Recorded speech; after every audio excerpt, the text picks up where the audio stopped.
नमस्ते दोस्तों, स्वागत है आपका ज्ञान यात्रा में, जहां हम इतिहास की अनसुनी कहानियां खोजते हैं।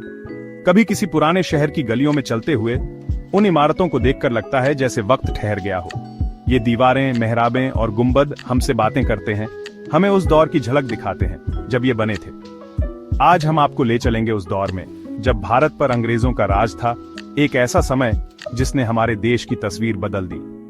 ये इमारतें सिर्फ पत्थर नहीं, बल्कि संघर्ष, ताकत और सपनों की निशानियां हैं। हर ईंट में एक कहानी छिपी है, हर गलियारे में एक राज।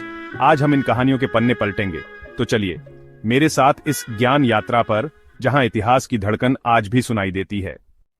हमारी यात्रा शुरू होती है कोलकाता से, जहां से ब्रिटिश राज का सूरज उगा था।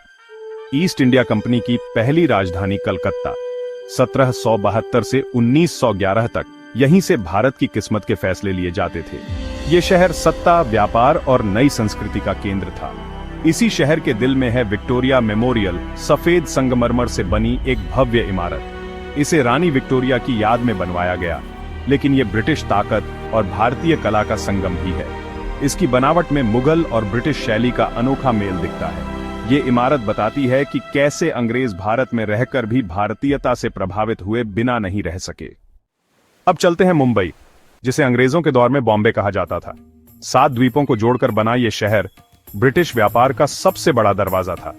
यहाँ की पहचान छत्रपति शिवाजी महाराज टर्मिनस, पहले विक्टोरिया टर्मिनस। 1887 में बना यह स्टेशन ब्रिटिश इंजीनियरिंग का नायाब नमूना है। इसकी गोथिक शैली, ऊंची मीनारें और बारीक नक्काशी आज भी लोगों को हैरान करती हैं। मुंबई के साहिल पर खड़ा है गेटवे ऑफ इंडिया, ब्रिटिश राज के आगमन और अंत दोनों का गवाह। इसे किंग जॉर्ज पंचम के भारत आगमन की याद में बनाया गया, लेकिन यहीं से 1948 में आखिरी ब्रिटिश टुकड़ी ने भारत छोड़ा। ये इमारत इतिहास के 2 बड़े पलों की खामोश गवाह है। जब सूरज की किरणें इस पर पड़ती हैं, तो लगता है मानो ये आज भी उन पलों को याद कर रही है। कलकत्ता के बाद अंग्रेजों को एक नई राजधानी चाहिए थी और उनकी नजर दिल्ली पर आकर ठहरी। 1911 में दिल्ली को राजधानी घोषित किया गया, लेकिन ये थी नई दिल्ली, एक नया सपना। इस सपने को आकार दिया सर एडविन लुटियंस और सर हर्बर्ट बेकर ने। रायसीना की पहाड़ी पर बसी लुटियंस दिल्ली, चौड़ी सड़कें, हरे भरे पेड़, भव्य बंगले, केंद्र में राष्ट्रपति भवन, दोनों ओर नॉर्थ और साउथ ब्लॉक और संसद भवन। ये इमारतें आज भी सत्ता का केंद्र हैं, आधुनिक भारत और औपनिवेशिक विरासत का संगम। इंडिया गेट से राष्ट्रपति भवन तक का नजारा उस दौर की भव्यता का एहसास कराता है। गर्मियों में अंग्रेज अधिकारी शिमला की ठंडी वादियों में पनाह लेते थे। इसे समर कैपिटल बना लिया गया। हर साल गर्मियों में सरकार और दफ्तर शिमला शिफ्ट हो जाते थे। शिमला की सबसे खास इमारत वाइसरॉय लॉज, आज Indian institute of advanced study, Scottish वास्तुकला का शानदार नमूना। इसकी दीवारें और लकड़ी का काम आज भी वैसा ही है। यही 1945 में शिमला समझौता हुआ, भारत की आजादी की चर्चाओं का गवाह। इन दीवारों में आज भी इतिहास की सरगर्मियां महसूस होती हैं। दक्षिण भारत में चेन्नई, पहले मद्रास, अंग्रेजों की शुरुआती बस्तियों में से एक। यहां बना फोर्ट सेंट जॉर्ज दक्षिण भारत में ब्रिटिश ताकत का पहला बड़ा प्रतीक। इसी किले से अंग्रेजों ने अपने साम्राज्य का विस्तार शुरू किया। आज ये किला तमिलनाडु सरकार का सचिवालय है। सत्ता का सफर एक विदेशी से भारतीय हाथों में। किले के अंदर सेंट मैरी चर्च, भारत के सबसे पुराने ब्रिटिश चर्चों में से एक। ये किला इतिहास और वर्तमान का सीधा कनेक्शन है। गंगा यमुना के किनारे बसे इलाहाबाद, अब प्रयागराज और कानपुर अंग्रेजों के प्रशासनिक और सैनिक केंद्र बने। इलाहाबाद उच्च न्यायालय लाल ईंटों और गौथिक शैली का प्रतीक। म्योर सेंट्रल कॉलेज शिक्षा का बड़ा केंद्र। कानपुर औद्योगिक और सैनिक केंद्र, कपड़ा मिलें, चमड़े के कारखाने, बड़ी छावनी। आज भी मिलिट्री बैरक, पुराने बंगले और मेमोरियल चर्च उस दौर की याद दिलाते हैं।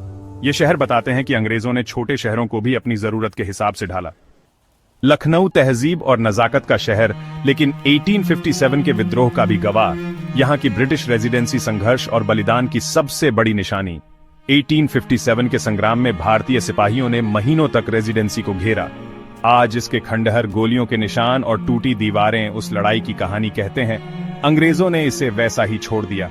जीत और विद्रोह की याद के लिए आज ये खंडहर हमारे पूर्वजों के साहस और आजादी की कीमत का प्रतीक है। ब्रिटिश प्रभाव सिर्फ राजधानियों तक नहीं था, उनकी जीवन शैली हर शहर में दिखती है।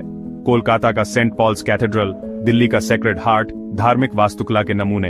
हर बड़े शहर में ब्रिटिश क्लब हाउस, जहां भारतीयों का आना मना था। शिक्षा के लिए खोले गए स्कूल कॉलेज, मद्रास का प्रेसिडेंसी कॉलेज, लखनऊ का ला मार्टिनियर स्कूल, रेलवे स्टेशन, डाकघर, सर्वे ऑन ऑफ इंडिया, आधुनिक भारत की नींव। ये संस्थान आज भी हमारे जीवन का हिस्सा है। ये शहर, इमारतें और गलियां आज भी ब्रिटिश राज की कहानियां समेटे हुए हैं।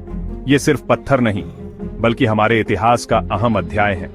ये हमें सिखाती हैं कि संस्कृतियों का संगम कैसे होता है और समय हर जख्म को भर देता है।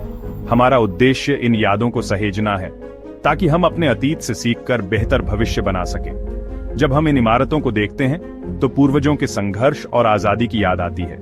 इतिहास एक आईना है जिसमें हम अपने आज और कल को संवार सकते हैं। अगर आपको ये ज्ञान यात्रा पसंद आई हो तो वीडियो को लाइक करें, शेयर करें और ज्ञान यात्रा को सब्सक्राइब करें। अगली बार फिर मिलेंगे इतिहास के नए पन्नों के साथ। नमस्ते।